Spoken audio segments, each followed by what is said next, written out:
Hello. The question has come up regarding Google Forms that are assigned within a Google Classroom. I have two examples that I'd like to profile to show you how to turn in Google Forms in Google Classroom.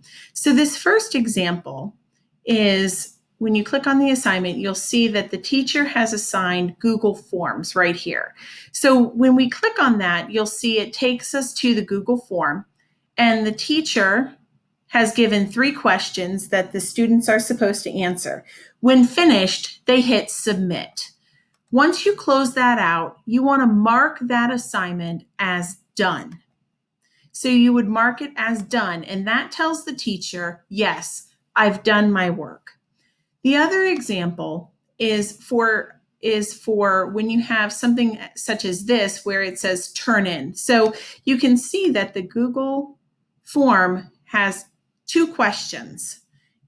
The teachers would see your answers given, and then you hit submit.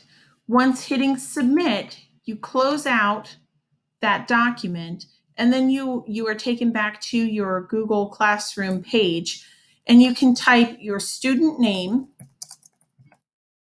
and hit turn in. Again, this shows that the assignment has been completed and turned in, and we'll take it off of the to-do list for the students.